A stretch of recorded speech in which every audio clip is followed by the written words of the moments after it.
குணசேகரனோட அழிவு நம்ம ஜனனி கையில் இருக்குது அப்படின்ற மாதிரி தான் நம்ம நினச்சிட்டு இருந்தோம். ஆனால் பார்த்தீங்கன்னா குணசேகரனோட அழிவு நம்ம ஜனனி கையில் இல்லைங்க, அப்பத்தா கையில் தான் இருக்குது. அப்படி ஒரு சம்பவத்தை தான் நம்ம அப்பத்தா வந்து இன்றைக்கி பண்ணியிருக்காங்க. அது என்ன அப்படின்னு சொல்லிட்டு தாங்க இந்த வீடியோவில் பார்க்க போகிறோம்.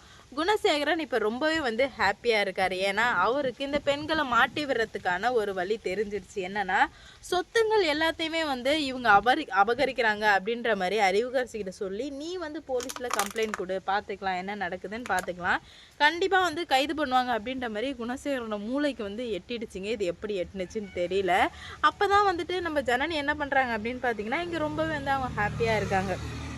ஏன்னா அவங்க நினச்சது எல்லாமே வந்து நடந்துட்டு இருக்கு. அப்படி இருக்கும்போது அவங்க ரொம்பவே வந்து ஹாப்பியாக இருக்கிறாங்க. நம்ம நாளைக்கு வந்து நம்ம கடை ஓப்பன் பண்ண போகிறோம், நம்மளோட சக்ஸஸ் டே நாளைக்கு தான் அப்படின்ற மாதிரி நினச்சிட்டு இருக்கும்போதே வந்துட்டு திடீர்னு திருத்துப்புன்னு போலீஸ்லாம் வந்து எங்கேருந்து வந்தாங்கன்னே தெரில, கடன் வர்றாங்க. வந்து எல்லாருமே அந்த அடித்து தர இழுத்துட்டு போகிறாங்க. ஒன்றுமே புரியல, என்னடா நடக்குது இங்கே, இவங்க எதுக்காக வந்தாங்க, என்ன பண்ணுறாங்க, எதுக்காக இழுத்துட்டு போகிறாங்க சார். ஆனால் வந்து நம்ம ஜனனி வந்து என்ன பண்ணுறாங்க அப்படின்னு பார்த்தீங்கன்னா இதை இப்படியே விட்டு வைக்கவே கூடாது அப்படின்னு சொல்லிட்டு தான் நம்ம ஜனனி வந்து நிறைய விஷயங்கள் வந்து பண்ணுறாங்க. ஆனால்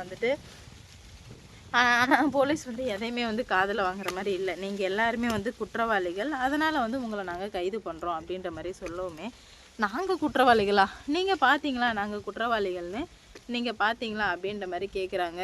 ஆமாம் மேடம், நீங்கள் குற்றவாளிங்க தான், எங்களுக்கு வந்து தெரிஞ்சிருச்சு அப்படின்ற மாதிரி சொல்லவுமே, என்ன சார் உங்களுக்கு தெரிஞ்சிச்சு, எங்களை பற்றி சொல்லுங்கள் அப்படின்ற மாதிரி கேட்கும்போது, இந்த மாதிரி குணசேகரனோட சொத்துக்கள் எல்லாத்தையுமே நீங்கள் அபகரிச்சிருக்கீங்க, உங்கள் மேலே கேஸ் கொடுத்துருக்காங்க அப்படின்ற மாதிரி சொல்லவுமே, இப்போ என்ன நடக்குது அப்படின்னு பார்த்தீங்கன்னா என்ன பண்ணுறதுனே தெரில. ஏன்னா போலீஸ் தரன்னு இழுத்துட்டு போகுது, சொல்கிற பேச்சு எதுவுமே கேட்கல, இழுத்துட்டு போகிறதுனால இப்போ உடனே வந்து எல்லோரும் பயங்கரமாக ஜனனி நம்ம எல்லாமே போச்சா, இதுக்கு மேலே ஒன்றுமே பண்ண முடியாதா அப்படின்ற மாதிரி நினச்சிட்டு இருக்காங்க. அந்த சமயத்தில் தான் திடீர்னு எங்கேருந்தா வந்து நம்ம அப்பத்தா வர்றாங்க. காரில் வந்ததுமே வந்துட்டு வர்றாங்க. யாரா இது அப்படின்னு பார்த்தா அப்பத்தா வந்ததுமே வந்து எல்லாரையுமே வச்சு செய்கிறாங்க. உங்களுக்குலாம் அறிவே இல்லையா போலீஸார், இப்படி தான் வந்துட்டு என்ன ஏதுன்னு கூட விசாரிக்காமல் நீங்கள் பாட்டுக்கு வந்துடுவீங்களா, இந்த சொத்தில் எல்லாருக்கும் தான் பங்கு இருக்குது அப்படின்ற மாதிரி சொல்லவுமே அது அவங்களுக்கே ஷாக்கு. மருமகளான ஜனனி, நந்தினி, ரேணுகா எல்லாருக்குமே அதிர்ச்சி தாங்க. ஏன்னா வந்துட்டு சொத்து உண்மையிலுமே இவங்க பேரில் இல்லை இல்லையா, அதனால் இவங்களுக்குமே ஒன்றுமே புரியல.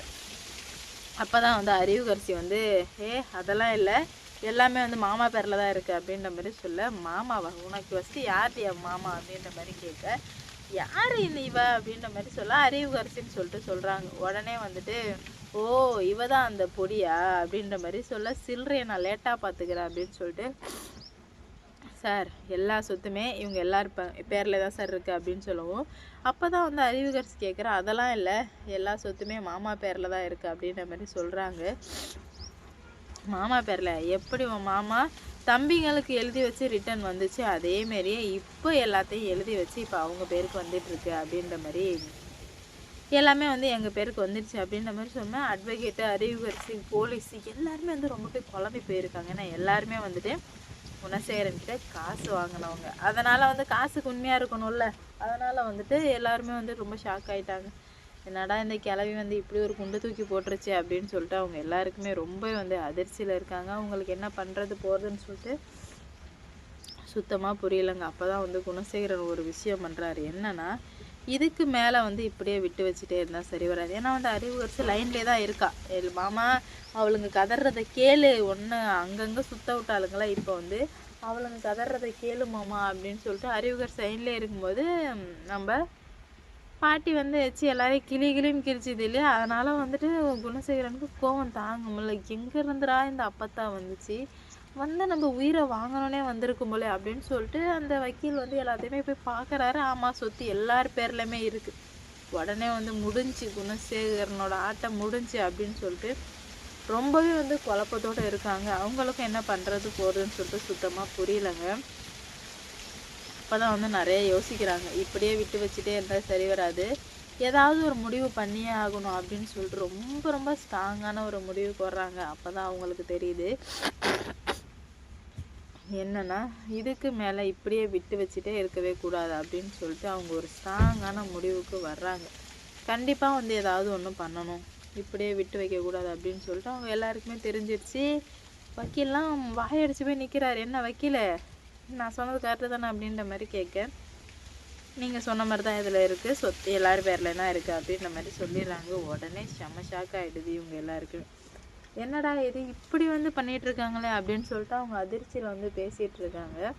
அப்போ தான் வந்து அப்பதான் சொல்கிறாங்க, இன்னொரு வாட்டி என்ன ஏது விசாரிக்காமல் இந்த பொம்பளை பிள்ளைங்களுக்கு மேலே கை வைக்கிறது, இழுத்துட்டு போகிறது, அடிக்கிறது, இந்த மாதிரி வேலையெல்லாம் வச்சுருந்தீங்கன்னா அப்புறம் நடக்கிறதே வேறையாக இருக்கும் அப்படின்ற மாதிரி சொல்லிடுறாங்க. சாரி மேடம் சொல்லிட்டு அந்த போலீஸ் போயிடுறாங்க. அறிவுக்கரசி கோவம் தாங்க முடியல.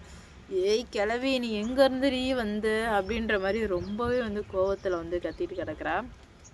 அப்போ தான் வந்துட்டு அப்போ தான் சொல்கிறாங்க, அறிவுக்கரசி இதுக்கு மேலேயாச்சும் அவங்க கூட சேர்ந்து அழியாமல் ஒழுங்காக உன் வேலையை பார்த்துருப்போ அப்படின்ற மாதிரி அப்போ தான் அட்வைஸ் பண்ணுறாங்க. அறிவுக்கரசி கேட்கல. நீ யார் எனக்கு அட்வைஸ் பண்ணுறது, நீ ஒரு ஆளுன்னு எனக்கு வந்து அட்வைஸ் பண்ணுறேன் அப்படின்ற மாதிரி சொல்ல, ஓ உனக்கு இவ்வளோ ஆயிடுச்சா, அப்போ கண்டிப்பாக வந்து நீ தண்டனை அனுபவிச்சு தான் ஆகணும் அப்படின்ற மாதிரி சொல்லுவோமே. அவங்க எல்லாருமே வந்து செம்ம டென்ஷனில் இருக்காங்க.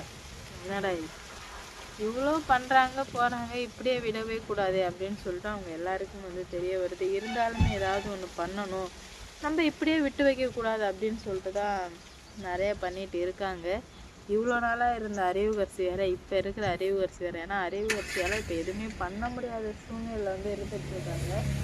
அதனால் அடுத்தடுத்து என்ன நடக்க போகுதுன்னு சொல்லிட்டு பார்க்கலாம். அறிவுக்கரசிக்கும் குணசேகரனுக்கும் அப்போத்தான் இவ்வளோ பெரிய ஆப்பு வைப்பாங்கன்னு சொல்லிட்டு கொஞ்சம் கூட எதிர்பார்க்கவே இல்லைங்க. ஏன்னா அப்போத்தோட ஆட்டம் சும்மா வெறித்தனமாக இருக்கும்னு சொல்லிட்டு கொஞ்சம் கூட நினச்சி கூட பார்க்கல.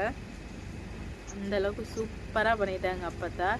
இதுக்கு மேலே தான் கொஞ்சம் கொஞ்சமாக என்ன நடக்க போகுது அப்படின்னு சொல்லிட்டு வெயிட் பண்ணி பார்க்கணும். இவ்வளோ நாளாக இருந்தது எல்லாமே வேறு, இதுக்கு மேலே இருக்க போகிறதும் வேறு. நம்ம ஜனனி வந்து சொல்கிறாங்க, அப்போ தான் நீங்கள் மட்டும் வரலன்னா என்ன நடந்துருக்குன்னு எனக்கு தெரியல, அதனால் எங்கள் கூடவே இருங்க அப்பத்தா அப்படின்ற மாதிரி சொல்ல, கண்டிப்பாக உன் கூட தான் ஜனனி இருப்பேன், இந்த குணசேகரனை கைது பண்ணுற வரையும் உங்கள் கூட நான் உறுதுணையாக தான் இருப்பேன், நீங்கள் வந்து கவலைப்படாதீங்க அப்படின்ற மாதிரி வந்து சொல்கிறாங்க.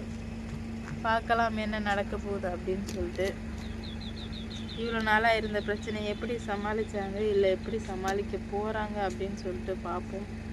கூடிய சீக்கிரம் எல்லாருக்கும் ஒரு தண்டனை கிடைக்கும் அப்படின்ற மாதிரி நான் நினைக்கிறேன். நீங்கள் என்ன நினைக்கிறீங்க அப்படின்னு சொல்லிட்டு கமெண்ட்லேயே சொல்லிட்டு போங்க. அப்போ தான் நான் போடுற வீடியோ அடுத்தடுத்து நோட்டிஃபிகேஷனாக வரும்.